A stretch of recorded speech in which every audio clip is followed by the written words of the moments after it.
Hello, my name is Alex, and welcome back to Unknown Model Reviews. Today, the unknown model we will be reviewing is the AFV Club M18 Hellcat. And the reason I say that this is unknown is if you look around, there is not a lot of reviews of it. Online, there's only one that shows it already built.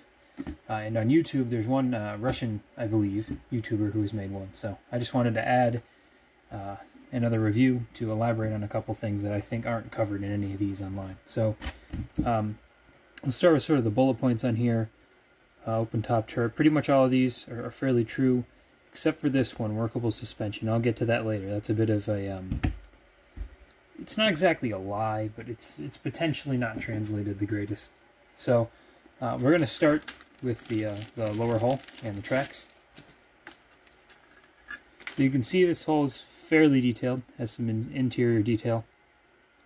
This is slightly annoying because I am considering putting an engine in this bad boy, and I'd have to sand that away. But beyond that, it's very nice. Not many sink marks in here. Similarly on the bottom, it's very crisp, very nice. It is a little annoying that this is molded like that. There's going to be an annoying seam to deal with, but we'll see how that goes when I build it. And then the suspension detail is fairly decent. But one thing you'll notice is there's no through holes, which you would need for workable suspension, since this thing has torsion bars. So that's your first hint.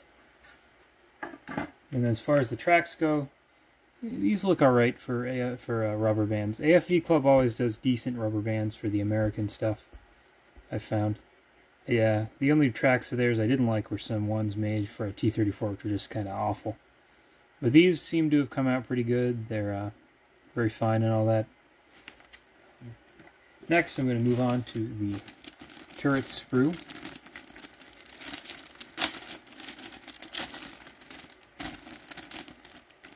And the metal barrel. So to begin, here's the turret sprue. It looks fairly detailed.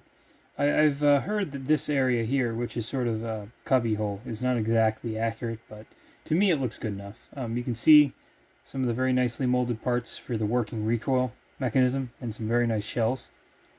I did choose to buy some metal shells for this one, but that's mostly just because I think the metal ones look better, because these look perfectly fine.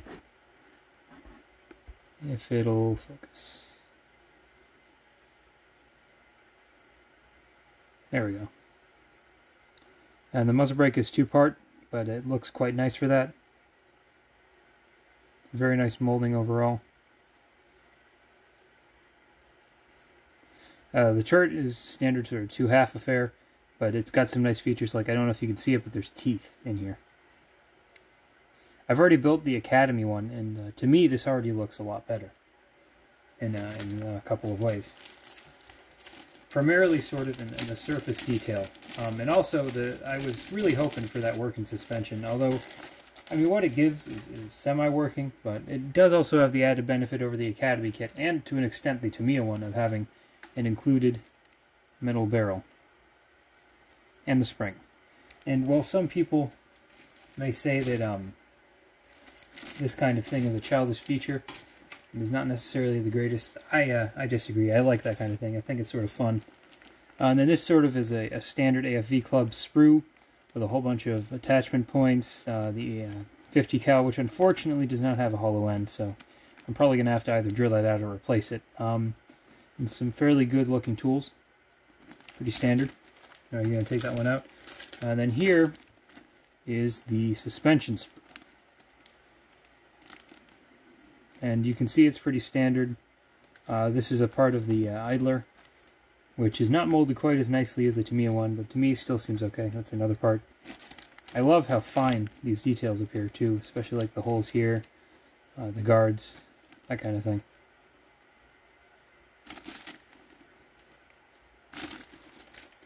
Finally, we get to the upper hull and some of the interior components. Now, an interesting thing about this that is also that it is notably better than the Tamiya one is, like the Academy, it has a transmission and driver seats, but unlike the Academy, it lacks some of the controls, which I thought was unfortunate, because for a Hellcat, there's a bar of controls here with levers hanging down, and that's not in this kit at all from what I can tell, so I'm going to have to make that on my own. But beyond that, it looks very good. There's some good diamond plating here. stem plate, and a very nice gauge cluster. And these look pretty nice too. The I guess you call them fenders. Very detailed, and also the transmission looks fantastic. This is the front of it. This is a probably the rear, and then this is the two halves. You can see here some other basic components, some armor, more guards. I think this is a turret ring for the machine gun. Yeah, that's the basics of the plastic in the kit.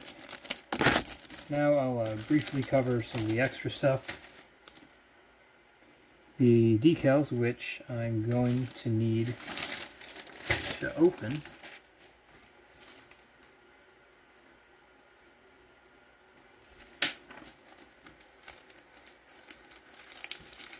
Are fairly standard affair.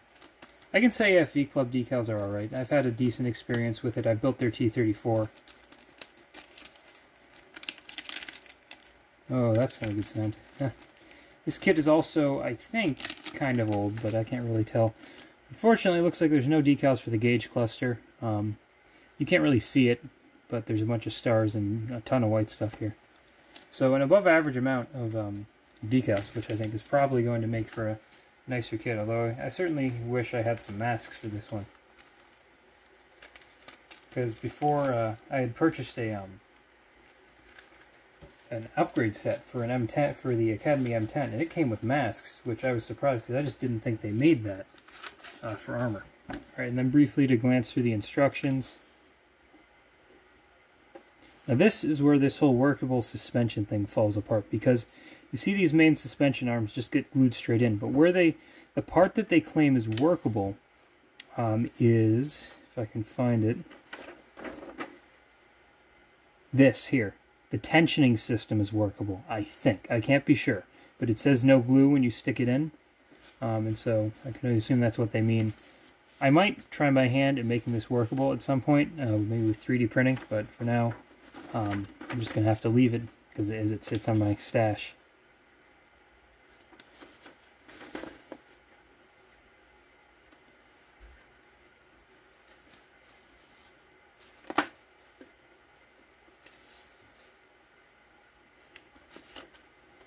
Here you can see that workable gun breech assembly going together.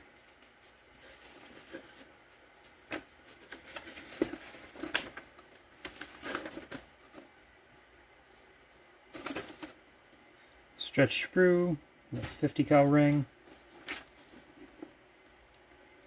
Looks like that's how it finishes up, and then marking options, of which there are France 1944, Italy 1944, Arnhem 1944, Pacific 1944, ROC Marine Corps, and post-war Reconstruction France. Wow, that's some good options. Ooh, I like that camo. That's very interesting. Republic of China, 249, MIC, and the Italy Military Academy. Very interesting. Oh, and then it suggests you drill it out. A very good suggestion, I think. So that concludes the review of the AFV Club M18 Hellcat in 1:35 scale. Thanks for watching.